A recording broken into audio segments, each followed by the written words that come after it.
So ఇంకొక విషయం sir, అంటే కేసీఆర్ని అరెస్ట్ చేస్తారు ఈ నివేదిక ఆధారంగా, దీని ఆధారంగా సిట్ ఏర్పాటు చేసి అరెస్ట్ చేస్తారు. అరెస్ట్ చేసేంత సినిమా ఉంటుందా దీంట్లో? అరెస్ట్ చేసేంత పరిస్థితులు ఉంటాయా? నేనేమన్నా ఇందాక అది పొలిటికల్ డిసిషన్ అయితే ఈ నివేదిక ఆధారంగా అరెస్ట్ చేయరు.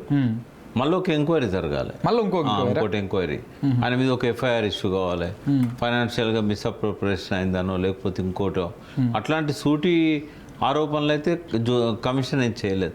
ఎక్సెస్ పేమెంట్స్ అయినాయి అంటే దానికి కేసీఆర్ బాధ్యులు అవుతాడంటే చెప్పగలుగుతాం. దానికి ఒక మెకానిజం ఉంటుంది, ఆడిట్ ఉంటుంది, లోపల ఇంటర్నల్ ఆడిట్ డిపార్ట్మెంట్ ఉంటుంది, దాన్ని పంపించిన సెక్రటరీ ఉంటాడు, సంతకం పెట్టిన సెక్రటరీ.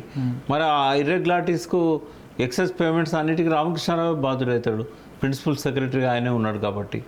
మళ్ళీ ఆయన ఇవాళ చీఫ్ సెక్రటరీగా ఉన్నాడు. అంటే ఇవన్నీ పీసీ ఘోష్ కమిటీ రిపోర్ట్ వచ్చినాక ఆయన ఏ అంశాల మీద అటువంటి కామెంట్ చేశాడు. నాకు తెలిసి కరప్షన్ మీద ఆయన ఏం కామెంట్ చేయలే, అవినీతి జరిగిందని ఎక్కడ చెప్పలే. కాబట్టి అరెస్ట్ చేయడానికి ఏమి ఉండదు. ఇది సివిల్ నేచర్ ఉన్నది రిపోర్టు. ఇప్పుడు ఇంటెన్షను తర్వాత నేరము, ఒక నేరాన్ని నేరంగా చూపెడితే కాదు, దాని వెనకాల ఇంటెన్షన్ కూడా చూపెట్టాలి. అయితే ఇట్లాంటివన్నీ కూడా నిరూపించాలన్నప్పుడు ఇంకొక ఇంటెలిజెన్స్ ఏజెన్సీ మళ్ళీ దాని మీద ఎంక్వైరీ చేయాలి.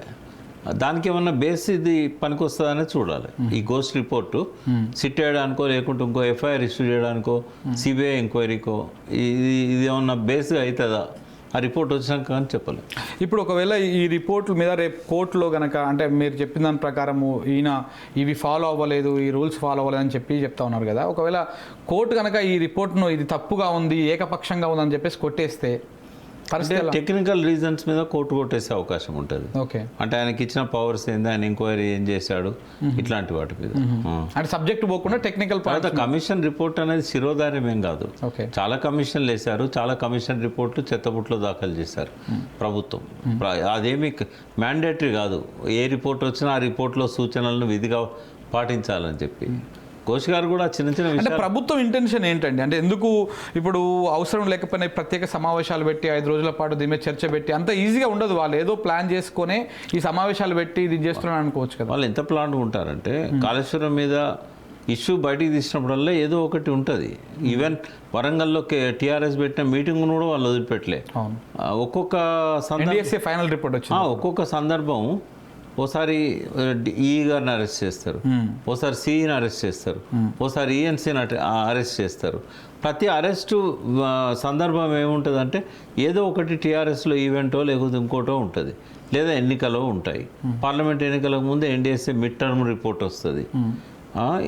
అసెంబ్లీ ఎన్నికలకు ముందు ఆగమేఘాల మీద ఎక్కడ డ్యాములు కూలినా పట్టించుకొని వాళ్ళు ఆగమేఘాల మీద వచ్చి పనికి మాలిన 2 మాటలు ప్రెస్లో మాట్లాడిపోతారు.